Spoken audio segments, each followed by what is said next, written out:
All right, let's move on to something a little bit more lighthearted and funny. Like I said, our last video is intense, and yeah, I already spoke enough about that. So now I'm going to move on to a little comedy. And before I do, I wanted to not address something because it's not really even that big to address, but just kind of say for those who, hey, I know you guys love that chapter. So do I. That's why I featured it. That's why I, reacted to it. Um, I know my channel can't be the only one you ever seen that says, that's a reaction channel. That's why I put Mike up there. That's why I put Mr. Ballin. That's why I put, gosh, who else? There's quite a few of them. The one that I just did last, Twisted News, they're awesome. They have a wider range of different topics from true crime to the strange and unknown, just like Mr. Ballin, but they include a lot more video, things like that. They also have a cool podcast as well and Patreon. Um, but I like a whole array of things, and comedy is one of them. But when I see, the comments, because I read all the comments, like, oh, you're just, riding his coattails, Mike from that chapter's coattails. Heck no. I can never ride his coattails. The dude is too damn talented. I mean, the videos that he puts out are, I almost cussed there. They're quality. I mean, this dude, he has it down. He's been doing it for a couple years now. And if you watched his early videos, which I want to play one of them today because it has something to do with my home state and the airport. I know a lot of people have questions about DIA, and a lot of it is it's kind of out there, but they did have some crazy stuff going on there. But until that time, I think I will do that video right after this next one because need a little laughter on a Sunday afternoon. And for me, nobody does it quite like Mike Rushing. I put a couple of his videos up, and some people have watched them. But what really got him on, what really got him a lot of attention was his my first black cookout. Now, I have a ton of black friends, and I've been to some cookouts, and yeah, everything he's saying is on point. uh, Me, I'm not big on barbecue. I'm not big on Mexican food either, and that's my family's from Mexico, 60 years ago. So no, they're not the type that don't speak English. I don't speak Spanish. They speak Spanish. That yeah, it just kind of sucked. But yeah, this is just hilarious because there's kind of some parallels in a sense that he didn't really mention it in his first black cookout, but like with Hispanics, a lot of the women that I've dated are I was married to a white woman, and a lot of the girls that I've dated prior to that have been white girls because I went to an all white private school for football, and yeah, it just kind of naturally happened like that. And anytime I would bring them over to some kids' birthday parties, their mouth would be agape. I'm like, what's wrong? You guys are drinking beer at a kid's birthday party? Of course. When do you drink beer? I guess a lot of people don't drink beer at kids' birthday parties. We always have. It's getting hot up in here. We do. And you know what? Never been a fight. There's never been big arguments. There's never been uh, toys thrown. I think the kids keep us in check coming around with those big ass Nerf guns now and like tagging everybody if somebody's getting loud. No, but in all seriousness, yeah, we drink beer, but not to get drunk. Just to kick back, relax. Like, hey, we're here. Let's have fun. And that's what we did. I don't drink anymore. It's been about 10 years or so. And not like I was a big old alky or anything, but when you work in the music industry, it takes a shitload out of you, and you really got to be on your toes. You're up 24 hours a day, 7 days a week, it feels like. Any little nap you could get in is just, it's well worth it. So, when I started this channel, for those of you who have said like, "Oh, you're just writing Mike from that chapter's coattails," or "You're just copying," it's a reaction channel. Just relax, buddy. I'm not monetizing it. I'm not, trying to get paid off of this. I just like making videos because it gives me something to do during the weekday or during days that I don't really have much to do. It's just fun. If people watch it, that's like a hype up. I'm like, yeah, that's cool. Some people watched it. Um, no, what I've done since the music industry, I transitioned into acting, And people were giving me crap about that too because I mentioned it. But you know what? You're always going to have your haters wherever you're at. So I fully accept that. I busted my ass in the music industry, and once I left, I got into acting. I mentioned it a couple of times. I think I'm going to get my premium back today, damn it. I haven't seen the commercial, so I'm just going to get my premium back sometime today. Yeah, I did 3 commercials and did my first feature-length movie. And that won't be out until about 2023. I know we finished wrapping, or we wrapped. And, yeah, now time for the editing and all the post crap. So, yeah, I'm super stoked and excited. I mean, who wouldn't be on their first movie? And, if you don't think it's exciting, just look at Tom Holland every time he gets interviewed. It is, or Mark Ruffalo. It is an exciting process. And if I was getting grilled, mind you, I'm not comparing myself to Tom Holland or Mark Ruffalo or any of those guys who spill the beans, but no matter how long you've done it or if this is your first time, it's an exciting process, all right? And it's...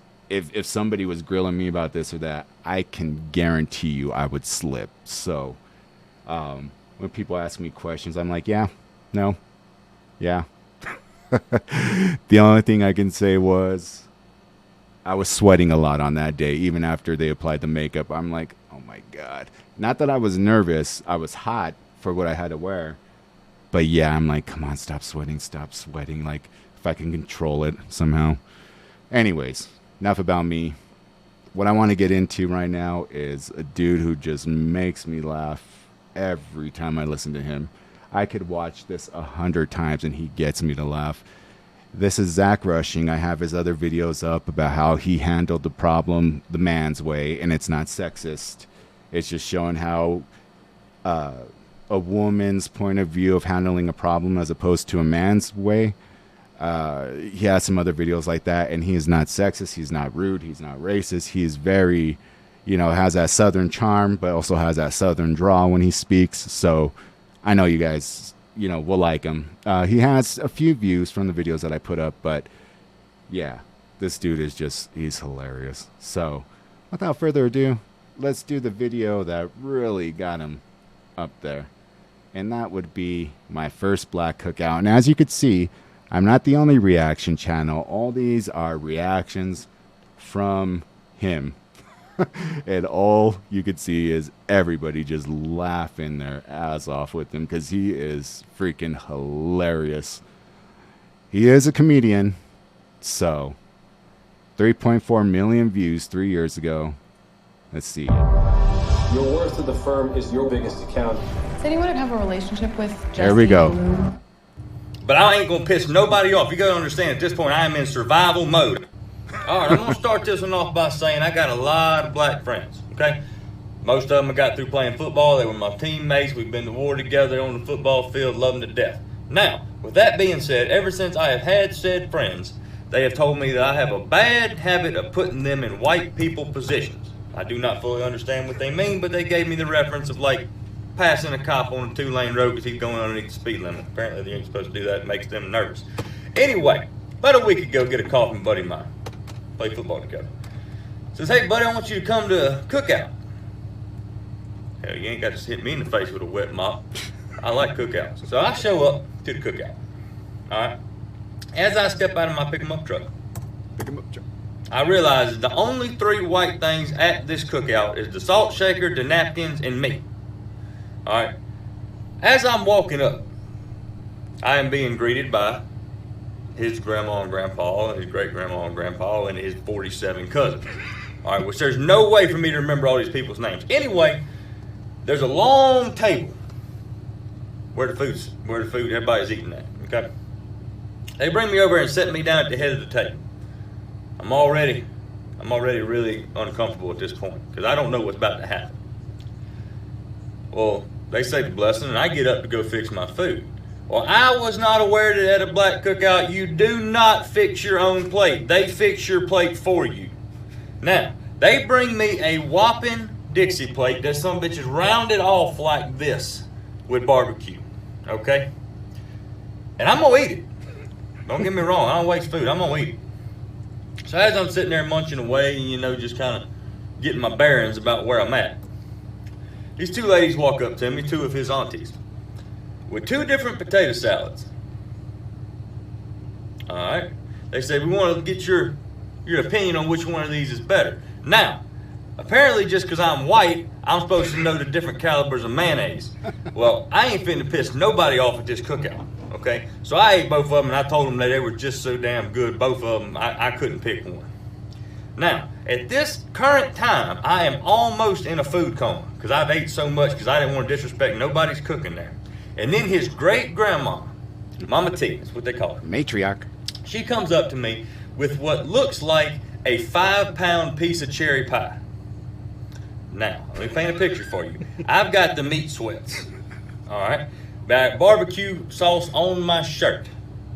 I'm drifting in and out of consciousness, and she's bringing me a 5-pound piece of pie. Now, I saw Friday After Next. I know what happens when you disrespect somebody's grandmama. I saw what happened to Craig and Day Day when they disrespect somebody's grandmama. You ain't finna be chasing me through these pines because we way out in the woods at this cookout. I'm white, not stupid.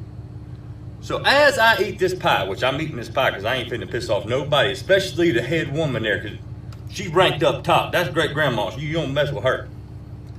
I finish this pie and I drift off into a Caucasian psychosis of a food coma. And I did just like this right here, just like this. I went, whew, I'm full. As soon as I lifted my head back up, the table I'm sitting at is no more food on this table. I don't know how long I was out for. But somehow, I'm still in the same chair. I have been dealt into a high-stakes spades game at an all-black cookout besides me. What the fuck is going on? How did I get here? At what point in my life did I take this turn to take me to where I'm at? And now the cards is in front of me, and I got no idea how to play spades. Okay, none. I got no idea. All right, I'm white. We played Go Fish and Cornhole. All we did, we got bored one day, literally did the whitest thing possible, walked out in the field, got some corn, took our pocket knives and cut it off the stalk. All right, put it in a bag, went over there, found some plywood in the shed, cut a hole in it, put it on an angle, and we tossed it at each other. That's what we do. I have no idea what spades is. So as they give me the runaround idea what the hell is going on with this spades game, I look at my hand and I realize that I probably got a pretty decent hand. Well, they asked me, they said, Zach, how many books you got? Which they had just explained this to me now. I'm talking about just now. I said, it looks like I got 8 books. Apparently that is the wrong damn answer for your first hand of spades ever, because as soon as I said I got 8 books, 3 Glock 9s hit the top of the table. I've got every damn spade you could possibly have and 3 other aces.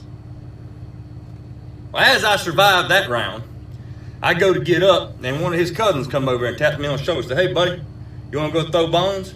I don't know what they're talking about. I ain't got a shitting clue what they're talking about. But I ain't going to piss nobody off. You got to understand, at this point, I am in survival mode. I am not pissing not one person off at this cookout. I do whatever they tell me to do. If they want me to stand on my head and blow bubbles out of my ass, I will do it. Don't hurt me. Okay? Now, I did not know bones meant dice. I was leaning more toward dominoes, which I kind of knew how to play from the Elks Lodge. But apparently, bones means dice. I lost $36 so fast my fucking head was spinning. Okay? And apparently when they yelled gator, that's just code word for white man loses, because they just took my money and I just put some more down until I ran out of money. Which is fine. Made it through that one too. Now, as I'm slowly trying to make my way back to my truck, I went over there to thank Mama T. You know, I thank my buddy, I thanked everybody on the way to my truck, and I've got my truck in my sights. I am zeroed in on my truck, trying to leave this place. Now, I get to my truck. I put my hand on my truck to go open it, and there's like a sense of relief that comes over me. Like I didn't piss nobody off, nothing went wrong. I went, whew, I made it. Now, as I open my door, I feel a tap on my shoulder. I turn around. The whole damn cookout is behind me. Everybody there is right around my truck, with Mama T right there in the front and my buddy. And he looked at me, he said, hey buddy, Next week's Mama T's birthday. You coming back? And I looked at him, bamboozled on what to say. And the only thing I could come up with was, you damn right I'm coming back, because that's the best damn barbecue I've ever had in my life. I don't know if you ever been to All Black Cookout, but I'm going to tell you something. If you get the invitation, you better take that shit, because that is the best food you ever going to get and the nicest damn people. I was scared shitless. I ain't going to lie. I'm a big guy. I was acting like a little bitch. I didn't know what was happening. But at the same time, that's the most fun and some of the best people I've ever been around in my entire life. I'm going back next week. Bet. I told him, I said, y'all need me to bring something like some ice, because I ain't trying to cook with y'all. Y'all want some ice? Or like some, you want me to go get my little cousin Kyle that wears monster hats and shit? And bring him? You know, so he'll feel at home. He got wife beaters and stuff. Oh my God. What y'all need? They told me I couldn't bring nothing but myself, me, and I. Which I will be there. I'm white, not stupid. I ain't pissing nobody off. Shit. Your videos oh my need the God, best. this dude is just absolutely hilarious. Oh, I suggest you guys go and subscribe to his page. For real, he has a ton of videos, man, and yeah, I have yet to see one where I'm like, every one of them. He takes life's experiences and just he's funny as can be. So hope you guys enjoy that. Not riding anyone coattails, just wanting to put people out there who. Well, shit, he has 3 million, so he doesn't need my help. But anyways, hope you guys enjoyed it. Take care.